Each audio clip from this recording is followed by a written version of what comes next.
Hello friends, तो जैसा कि हमने इसके पिछले एपिसोड में देखा कि सिटी लॉर्ड की डॉटर की शादी यान जोंग से तय हो गई थी, जिसकी वजह से वो उसी तैयारी में लगा हुआ था। मगर जैसे ही इस बात की खबर जाओ फेंग को लगती है, वो तुरंत ही उनके लिए एक लेटर लिख देता है, जिसे उसने उस टकलू के हाथों से सिटी लॉर्ड के पास भिजवा दिया था। जहाँ शुरू में तो उस लेटर को पढ़ने के बाद सिटी लॉर्ड तो काफी खुश होने लगे थे। उन्हें लगने लगा था कि जाफेंग उनकी बेटी की तारीफ कर रहा है, मगर बाद में उन्हें पता चलता है कि जाफेंग तो वहाँ पर उनकी बेइज्जती कर रहा था, जिस वजह से वो वहाँ पर काफी गुस्सा हो जाते हैं। जिसके बाद वो उस टकलू को मारकर सीधा ही जाफेंग को मारने के लिए भी जाने वाले थे, लेकिन तभी उसके एक बंदे ने उन्हें ऐसा करने से रोक दिया था और उन्हें समझाने लगे थे कि आपकी डॉटर की मैरिज अभी सर पर है, आपको कोई भी गलत कदम नहीं उठाना चाहिए। पहले जाकर आपकी बेटी की शादी हो जाए, उसके बाद आप जाकर जाओ फेंग का किस्सा खत्म कर सकते हैं। जो बात तो सिटी लॉर्ड को भी समझ में आ जाती है। तो अब आगे आज के एपिसोड की स्टार्टिंग में हम दो बंदों को देखते हैं जो कि जाओ फैमिली से यहाँ पर आए हुए थे। तो वहीं दूसरी तरफ सिटी लॉर्ड तो अपने साथियों के साथ उनका वहाँ पर वेलकम करते हैं। जो सब देखकर तो वो लड़की वहाँ पर कहने लगती है कि ये लोग तो बस यहाँ पर पटाखों के साथ हमारा यहाँ पर स्वागत कर रहे हैं, लेकिन इन पटाखों की स्मेल से तो मुझे काफी ज्यादा एलर्जी है।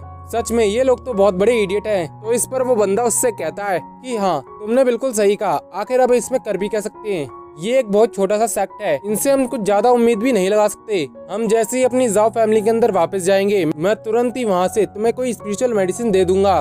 इसके बाद तो वहाँ पर सिटी लॉर्ड आगे आते हुए उन लोगों से कहते हैं कि मुझे यहाँ पर बहुत खुशी हुई कि आप लोग यहाँ पर आए, मैंने ये सारा इंतजाम बस आप लोगों के लिए ही किया था। जो सुनकर तो वो लड़की वहाँ पर कहती है कि सिटी लॉर्ड, तुम्हें इतनी जल्दबाजी भी नहीं करनी चाहिए। सबसे पहले हमारे यंग मास्टर यहाँ पर वान जुआन के स्पेशल फिजिक को चेक करना चाहते हैं, इसलिए अब तुम जल्दी से वान जुआन को हमारे सामने लेकर आओ। उसकी ऐसी बात सुनकर तो सिटी लॉर्ड तुरंत ही अपनी बेटी को आवाज लगाने लगते हैं। जिसके बाद हम पहली बार वान जुआन को देखते हैं, जो कि वहाँ पर उन लोगों के सामने आकर फ्लक्स करने लगती है।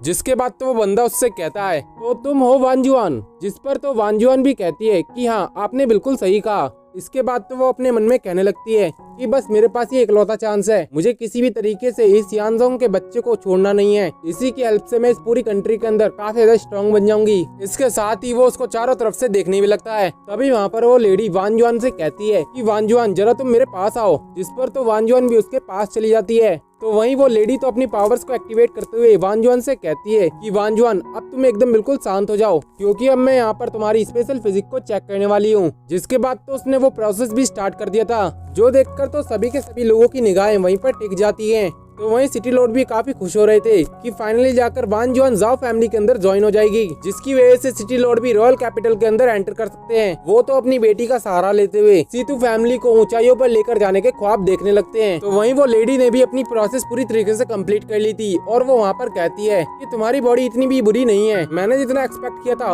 उससे तो कई ज्यादा तुम्हारी बॉडी रेयर है, तुम्हारी बॉडी जीसांग बॉडी है। अब मुझे यकीन हो गया कि तुम इस लायक हो कि तुम हमारे यंग मास्टर की जरूरत को पूरा कर सको। जो सुनकर तो सिटी लॉर्ड के साथ साथ वान जुआन भी काफी खुश हो जाती है। साथ ही वहाँ पर आए हुए लोग भी काफी खुश होने लगते हैं। इसके बाद तो वो बंदा वहाँ पर कहने लगता है कि सिटी लॉर्ड, आपको बहुत बहुत कांग्रेचुलेशन, आपकी बेटी यहाँ पर मेरे मास्टर यानजोंग को सर्व करने के लिए क्वालिफाई हो चुकी है। उसकी ऐसी बात सुनकर तो सभी लोगों को वहाँ पर बहुत बड़ा झटका लगता है। तो वहीं सिटी लॉर्ड के पीछे जितने भी लोग खड़े थे वो आपस में कहने लगते हैं कि आखिर ये क्या कह रहा है कि यानी कि वान जुआन यहाँ पर यानजोंग को सर्व करेगी। इसका मतलब तो साफ है कि वो यहाँ पर वान जुआन से शादी नहीं करने वाले हैं। उन लोगों की ऐसी बात सुनकर तो वहाँ पर उस लेडी को काफी गुस्सा आता है और वो अपना स्पिरिचुअल ऑरा रिलीज करते हुए उन लोगों से कहती है कि रॉयल कैपिटल के अंदर सिर्फ नानगोंग फैमिली और जाओ फैमिली ही सबसे बड़ी फैमिली है, लेकिन अगर तुम वान जुआन को हमारे साथ भेज देते हो तो इससे सीतू फैमिली भी रॉयल कैपिटल के अंदर ज्वाइन हो जाएगी, जिससे वो तीसरी सबसे बड़ी फैमिली बन सकती है। मेरे हिसाब से तो ये सीतू फैमिली के लिए काफी सम्मान की बात है